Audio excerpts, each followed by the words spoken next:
The Stellar Exodus by Oliver E. Saari. This story was only ever published in the February 1937 issue of Astounding Stories magazine. Read by Darrell T. Smith II for my channel, Quasar Spectra. The Stellar Exodus. Misa 131 could not repress a shiver as he contemplated the thought image he was receiving from the mechanical eye outside the caverns.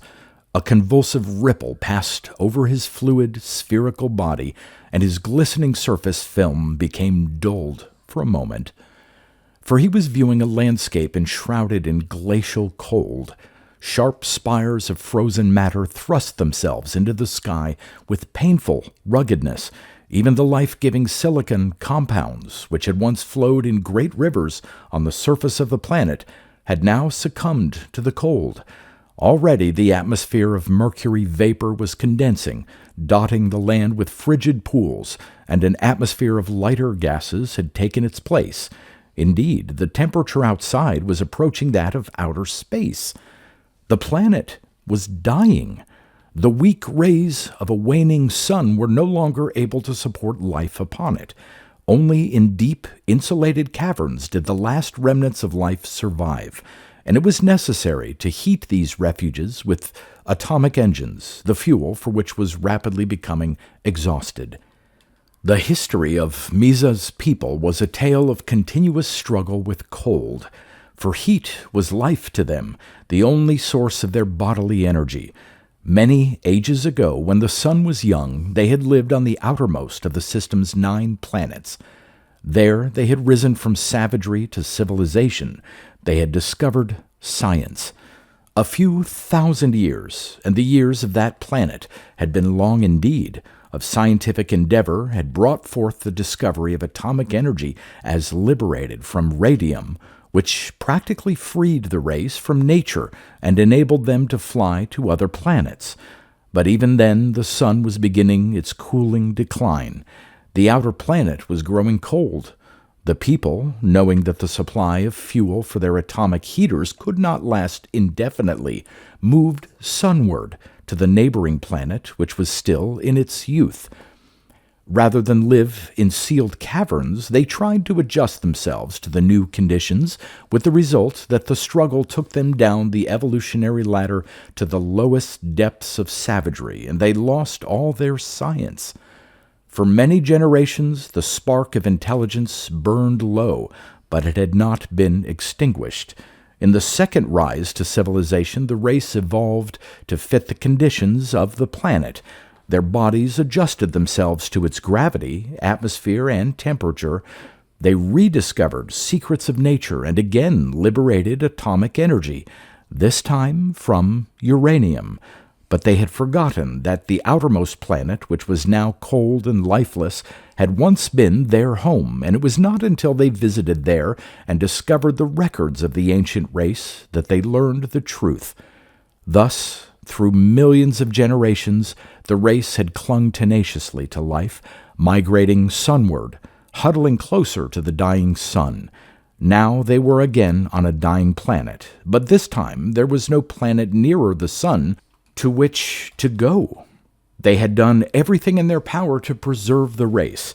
They had stopped the planet in its rotation so that one side faced constantly toward the sun, and when the sun could no longer keep this side warm enough, they had built the sealed caverns. Again, Misa 131 shuddered, but his meditation was broken by another thought message, which caused the picture of desolation to fade from his mind. The message came with astounding volume from a crystal globe that hung by no visible means of support over a concave mirror of some strange silvery substance in the center of the room. "The council will consider your proposal now." Misa floated across the room to a position between the crystal globe and the mirror. He extended a pseudopod from his body and fondled a facet of the crystal. The appearance of the mirror beneath him changed gradually, and soon he appeared to be floating over a black void in which hung thousands of spherical bodies, their aurae flaming magnificently. The entire planetary council was gathered here, each member sending a mental image of himself to the crystal globe from wherever he happened to be.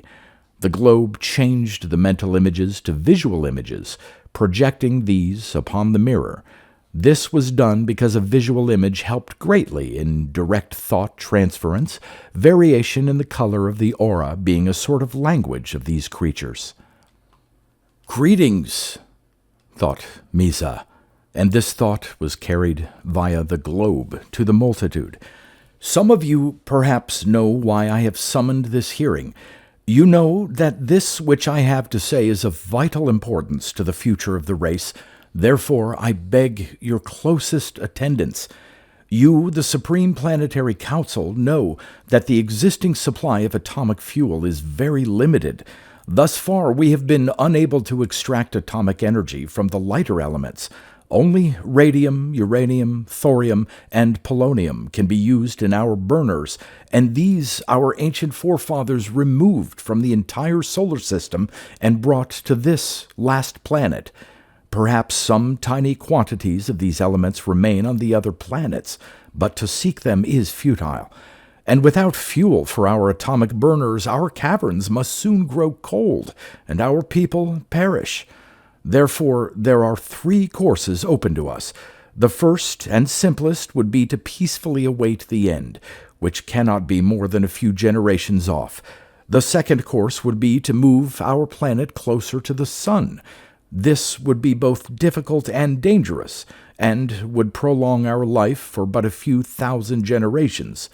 But there is a third course that, I think, would be most desirable of all.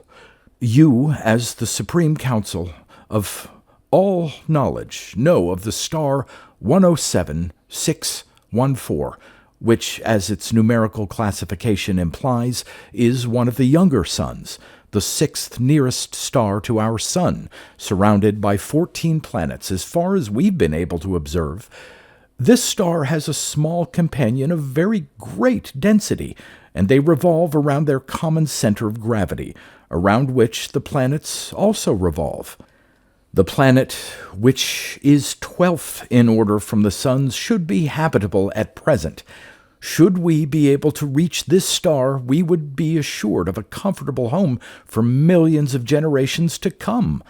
Although we have not traveled to the other planets of our solar system for ages, there having been no reason to visit the lifeless, barren worlds, we have kept up the study and improvement of spaceflight. I am convinced that all of our people can be transported to this star. Those of you who have specialized in the sciences of spaceflight, stellar mathematics, and atomic energy may check my proofs. There was no burst of mental applause from the audience, but neither was there any sign of skepticism. The Supreme Council was far above such expressions of emotion. The Council was wrapped in thought for an indefinable time as its united mind and the mind of Misa merged into one. The lone scientist thought out his proofs, and the various members of the Council meditated upon the factors which belonged in their special fields of science. For a long time Misa hung beneath the crystal globe, waiting. Then came through a message that caused his aura to flame in joyous brilliance. The Council recognizes the possibility and necessity of the venture. Work upon the ships will begin immediately. 27 great metal spheres ripped through the planet's atmosphere and emerged into airless space. Their surfaces were polished to the nth degree, for a polished surface radiates away less heat than an unpolished one. Faint, misty beams of radiance streamed out behind the ships. Particles of matter shot outward at the speed of light, or nearly so, to obtain the maximum reaction possible. Each sphere was a little world in itself, populated with hundreds of spherical beings, who darted about amid the massive machinery, flashing out pseudopod upon pseudopod to levers and switches. Hundreds of thousands of like beings lay in suspended animation in the bowels of the great ships. The rest of the space within the spheres was taken up by fuel. What was fuel for the ship was fuel for the crew, for these creatures depended upon heat for their sustenance, and part of the fuel was converted into heat when its energy was released. Misa 131 peered intently through a great light-amplifying telescope. "We shall pass near the third planet of this system while we are counteracting the speed of our erstwhile planet's motion," he remarked to his single companion in the observation chamber of the space sphere. "I have caused this to happen purposely, for there are features upon the third planet's surface which puzzle me. The planet is covered mostly by liquid water, and the temperature there must be entirely too low for the remotest possibility of life. But the solid part of the surface presents a perplexing puzzle. There are variations in color which cannot be accounted for by mineral formations. Moreover, the photographs show a strange regularity in parts, a series of fine, crisscross lines being sometimes visible." Julius B. Mildew was a very ordinary man. Certainly, there was nothing about him to suggest that, before another day had passed, he would be plunged into the strangest adventure ever to befall a human being. Even he himself, as he battled his morning grapefruit and read the paper, had no conception of what was to happen. Yet the newspaper he held at the end of his prominent nose simply blared out the key to the whole affair. In letters an inch and a half tall, the headlines screamed, "Mysterious spheres still approaching. If their present speed and direction continues, Earth may expect visitors from Mercury, astronomer says." Julius laid the paper aside. Perhaps he would have read the article if he hadn't been in a hurry, having slept late as usual. It was when he kissed his wife a hurried goodbye that it happened. From somewhere in the distance came a deep rumble, which quickly grew to a great roaring, rushing noise almost directly overhead. The ground started shaking a little, or at least the house was swaying on its foundations, and Mrs. Mildew let out a high-pitched scream as she attempted to save a prize antique vase that crashed to the floor despite her efforts. Several windows burst inward. The morning sun was blotted out by an immense dark mass in the sky. Bravely leaving his fainting wife, it was a brave act, considering what its consequences would be when the good lady regained her senses, Julius rushed out on the front porch of his cottage, which was located just outside the city limits, and gaped upward. His eyes bulged in horror at the colossal shape that hung above him. It was a metal sphere, smooth, silvery, but its size was quite impossible. Julius would have sworn it was more than a mile in diameter, and if he had read his morning paper, he would have known it was more than a mile and a half. It was one of the mysterious spheres from Mercury. Now, a mistiness appeared in the portion of the metal surface near him. It surrounded a black opening from which dropped a smaller sphere, an exact replica of the large one, about 20 feet in diameter. It fell like a plummet, directly toward the bald spot on Julius's head. With a scream of horror, he tried to turn about, to rush back into the house, but his muscles failed to obey. The small sphere was quite near now. It paused about a foot from the ground, directly in front of the man, suspended in the air by 3 beams of blinding radiance. Then an opening appeared in its side.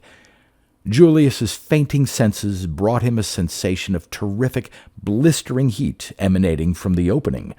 Then something seemed to snatch him off his feet as he sank into unconsciousness.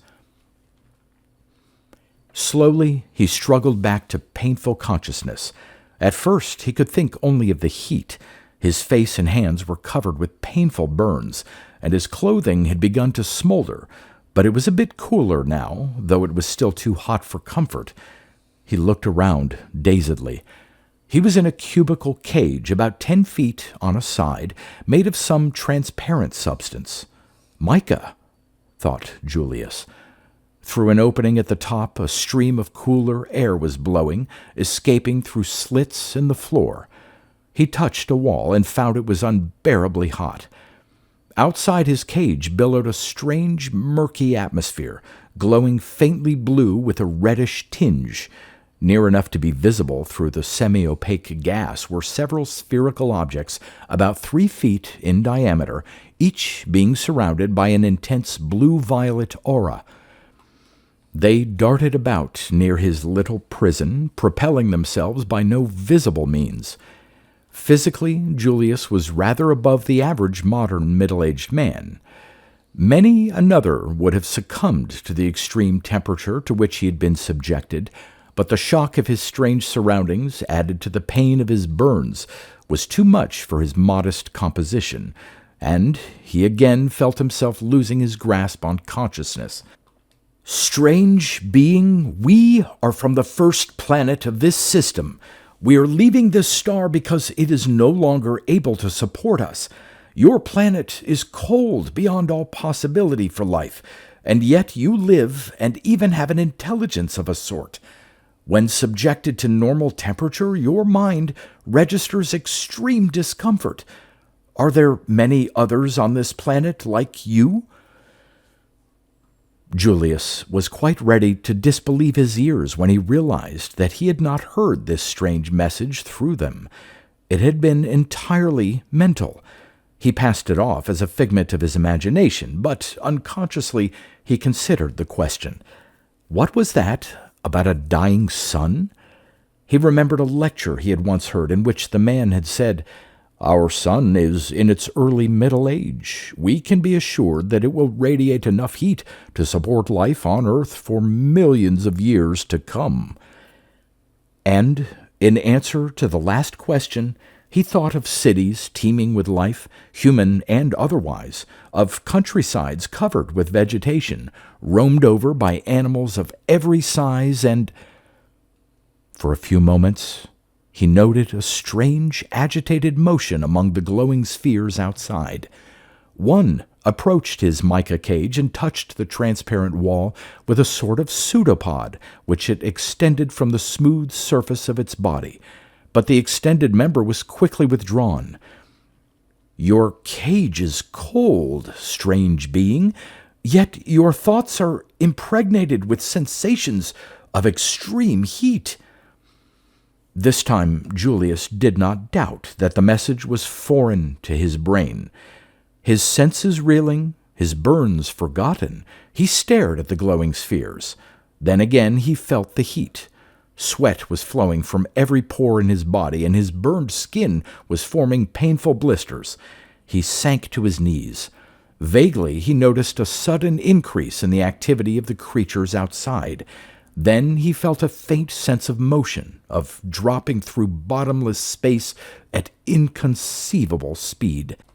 He was dreaming that a gargantuan monster was roasting him in an oven for dinner when next he awoke. He looked straight into the anxious eyes of his wife, who was gently adjusting the cool white sheets between which he lay, and a white-uniformed attendant was ushering out several gentlemen who looked very much like newspaper reporters. Julius's wife was saying over and over, "He must not be disturbed."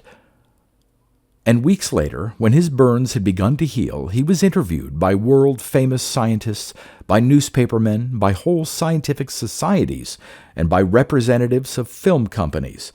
For Earth's sole representative to the visitors from Mercury must receive just recognition.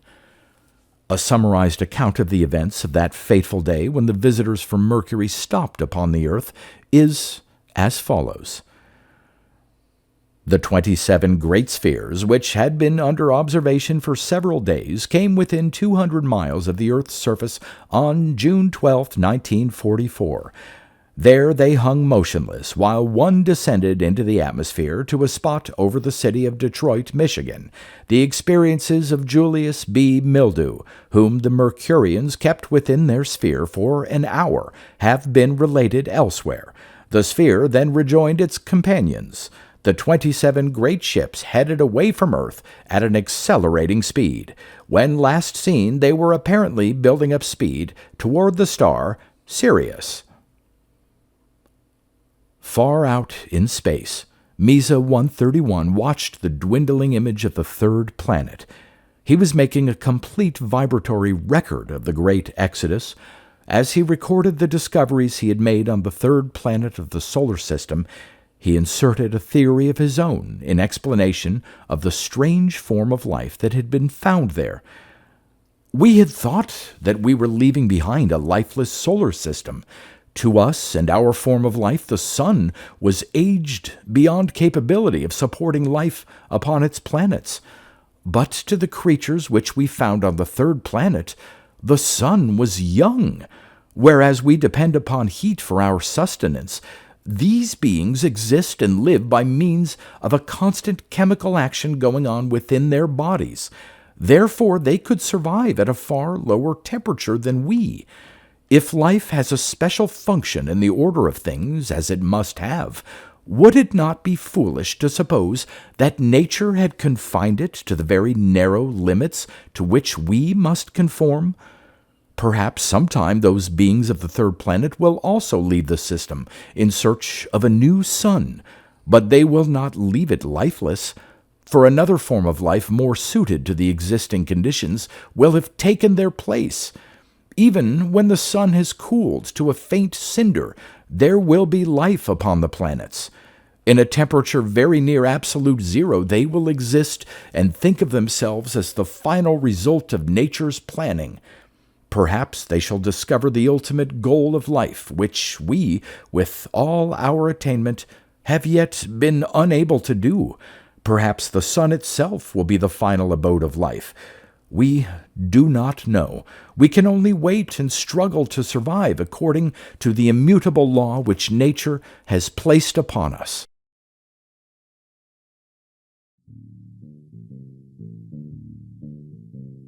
You've been listening to pre-1990s speculative fiction readings with a highlight on science fiction by Darrell T. Smith II. Please consider clicking the donation link in the description box. Thank you so much for your time and your imagination.